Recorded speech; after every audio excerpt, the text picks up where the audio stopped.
هحكي لكم النهاردة حكاية محمد والغول. كان يا مكان في وقت من الزمان كان في ولد اسمه محمد. محمد كان عايش مع أخته الصغننة اللي كانت شبهه قوي. كانوا هما الاتنين مكلبزين وحلوين قوي، عايشين سوا وبيحبوا بعض قوي.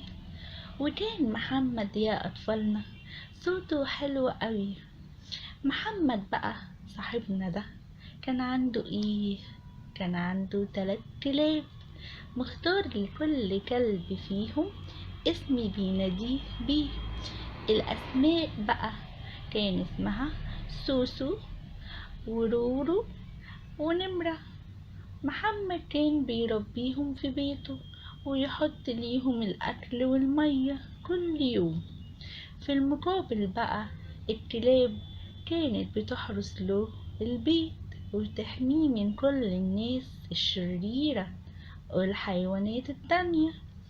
وفي يوم من الأيام ظهر غول كبير كبير، قعد يراقب محمد وأخته واستغل إنهم عايشين لوحدهم في البيت يا حرام، وبدأ يخطط ازاي ياكلهم. وبعدين بقى قعد الغول يراقبهم لحد ما شاف محمد خارج الفجر يصلي في الجامع. وأول ما محمد خرج من الباب قال لأخته اقفلي الباب واوعي تفتحي لحد، وعشان تتأكدي ان انا اللي بخبط لك على الباب، لما ارجع هخبط على الباب 2 مرة، ولما تقولي مين على الباب هقولك افتحي يا اختي يلي ورا الباب، انا محمد البواب. في الوقت بقى ده كان الغول واقف قريب منهم وسمع كلمة السر اللي بين محمد وأخته.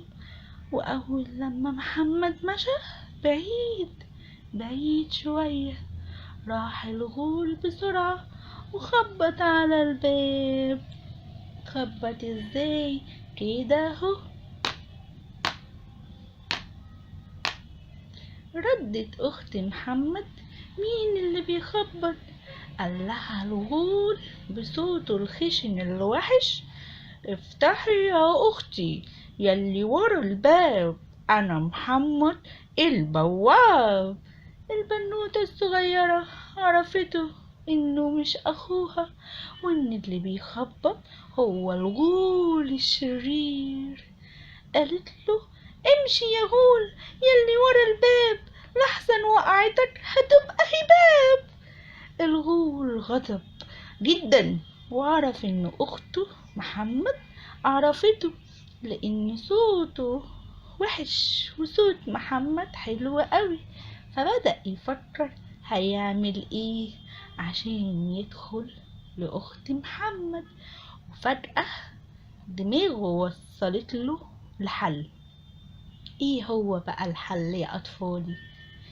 جرى الغول للساحر وقال له انا عاوز صوتي يبقى حلو زي صوت محمد البواب، وخوف الساحر لو ما عملش كده هيموته هياكله. طبعا الساحر خاف جدا من الغول وقام بسرعة جاب دواء من جوه وقال له الدواء ده هيخلي صوتك حلو قوي، بس بشرط. ايه هو الشرط؟ هو انك اوعى تاكل اي حاجة، لانك لو اكلت صوتك هيرجع زي الاول. وبسرعة اخد الغول الدواء وشربه، وفجأة لقى صوته بقى حلو قوي. فرح الغول وجرى على بيت محمد، لكن وهو في طريقه شاف كتكوت صغير، ولانه كان جعان قوي راح مسك الكتكوت وأكله، وقال لنفسه إن الكتكوت الصغير أكيد مش هيأثر على صوته، بس كأن صوته اتغير خلاص. لأنه ما سمعش كلام الساحر. وبعدين بقى راح تاني على بيت محمد، واستنى لحد ما شاف محمد وهو خارج من الباب. خبط الغول على الباب، فردت أخت محمد وقالت: مين على الباب؟ قال الغول: افتحي يا أختي يلي ورا الباب، أنا أخوكي محمد البواب.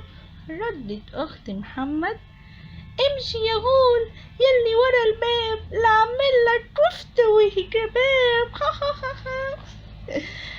الغول بقى اتضايق الغول جدا، ورجع جرى للساحر عشان يتخانق معاه. ازاي الدوا مغيرش صوته؟ سأله الساحر: انت اكلت حاجة؟ الغول رد وقال له: اكلت كتكوت صغير خالص مش هيعمل حاجة في الدوا. الساحر قال له: انا قلتلك ما تاكلش اي حاجة نهائي، خد دي اخر ازازة عندي، ولو ما سمعتش الكلام مش هقدر اساعدك لاني ما عنديش دوا تاني. وفعلا الغول شرب الدواء وراح تاني لبيت محمد، واول ما شافه وهو بيبعد عن البيت راح وخبط على الباب. ردت اخت محمد: مين؟ قال الغول، قال لها بصوته الحلو بعد ما شرب الدواء: افتحي يا اختي يلي ورا الباب، انا محمد البواب. فتحت البنوتة الطيبة الباب وهي ما تعرفش ان الغول واقف بره. دخل الغول، جرى لجوه البيت وربط اخت محمد في الكرسي، وفتح وقفل الباب تاني، واستنى لما محمد رجع فتح له الباب ومسكه وربطه هو كمان في الكرسي. فرح الغول قوي واعتقد ان هو كده طلع اذكى منهم، لانه ضحك على محمد واخته وربطهم. فتح الغول بقى عشان ياكل محمد الاول، وفتح بقه كده. راح محمد قاله: معلش يا غول، ممكن اطلب منك طلب اخير وبعدين تاكلني براحتك؟ محمد قاله: انا عاوز اقول 3 كلمات بس. ضحك الغول وقاله: لو هما ال3 كلمات دول اللي هيريحوك قولهم.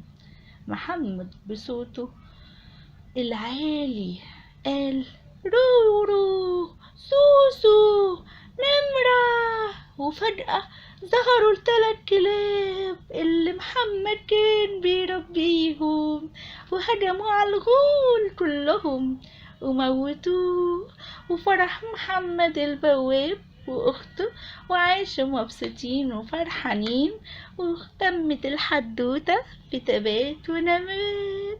باي يا أصدقائي.